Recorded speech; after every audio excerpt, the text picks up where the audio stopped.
क्या है ईश्वर? मनमोहन एक बहुत ही अमीर सेठ था। उसके पास बहुत पैसा था। कई सारी फैक्ट्रियों का मालिक था मनमोहन। एक शाम अचानक उसे बहुत बेचैनी होने लगी। उसने डॉक्टर को बुलाया और अपनी जांच करवाई, पर कुछ भी नहीं निकला। उसकी बेचैनी बढ़ती ही जा रही थी। उसे कुछ भी समझ नहीं आ रहा था कि उसके साथ क्या हो रहा है। रात हुई, नींद की गोलियां भी खा ली, पर नींद आने को तैयार ही नहीं थी और न ही उसकी बेचैनी कम हो रही थी। फिर वो रात को उठकर घर के बगीचे में घूमने लगा और घूमते घूमते उसे बाहर थोड़ा सुकून मिलने लगा। इसलिए मनमोहन बाहर सड़क पर पैदल निकल पड़ा। चलते चलते हजारों विचार मन में चल रहे थे और वो घर से बहुत दूर निकल आया था और थकान की वजह से एक बेंच पर बैठ गया। वहाँ उसके मन को बहुत शांति मिल रही थी। इतने में वहाँ एक कुत्ता आया और उसकी चप्पल उठाकर ले गया। मनमोहन भी दूसरी चप्पल लेकर कुत्ते के पीछे भागा। कुत्ता पास के ही एक झोपड़ी में घुस गया। मनमोहन भी उसके पीछे था। मनमोहन को करीब आता देख कुत्ते ने चप्पल छोड़ दी और चला गया।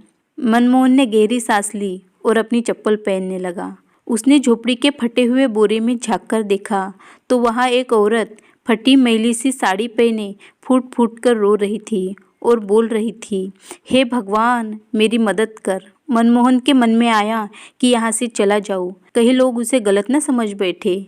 मनमोहन घर की तरफ वापस जाने को निकला। तभी उसके मन में आया कि आखिर यह औरत इतनी जोर जोर से चिल्लाकर रो क्यों रही है?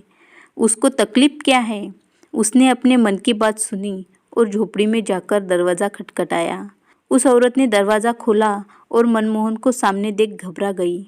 तो मनमोहन ने हाथ जोड़कर कहा, घबराओ मत बहन, मैं यहाँ से जा रहा था तो मुझे रोने की आवाज़ सुनाई दी, इसलिए मैं देखने चला आया। वैसे तुम इतना रो क्यों रही हो? क्या परेशानी है? चाहो तो तुम मुझे बता सकती हो।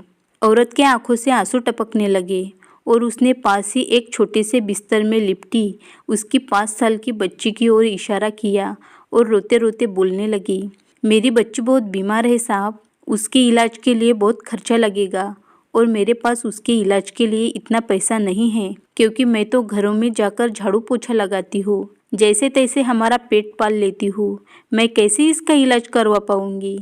मनमोहन ने कहा, तो किसी से मांग लो। इस पर औरत बोली, मैंने सबसे मांग कर देख लिया, खर्चा बहुत है, इसलिए कोई भी देने को तैयार नहीं है। मनमोहन ने उसे कहा, ऐसे रात को रोने से क्या मिलेगा तुम्हें? तो औरत ने कहा, कल एक संत यहाँ से गुजर रहे थे तो मैंने उनको मेरी समस्या बताई।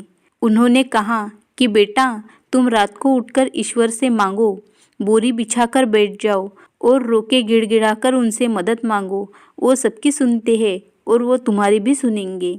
मेरे पास इसके अलावा और कोई चारा नहीं है, इसलिए मैं उनसे भीख मांग रही हूँ। ये सब सुनने के बाद मनमोहन का दिल पिघल गया और उसने तुरंत फ़ोन लगाकर एम्बुलेंस बुलाई और उस 5 साल की छोटी बच्ची को हॉस्पिटल में एडमिट करवा दिया। डॉक्टर ने 1.5 लाख का खर्चा बताया। मनमोहन ने बच्ची का पूरा खर्चा उठाया और उसका इलाज करवाया और उस औरत को अपने यहाँ नौकरी देकर उसे रहने के लिए एक जगह भी दे दी और तो और उस बच्ची की पढ़ाई की जिम्मेदारी भी अपने ऊपर ले ली। मनमोहन दयालु तो था पर नास्तिक था। उसके मन में सैकड़ों सवाल चल रहे थे, क्योंकि उसकी बेचैनी तो उस वक्त ही खत्म हो गई थी जब उसने एम्बुलेंस को बुलवाया था।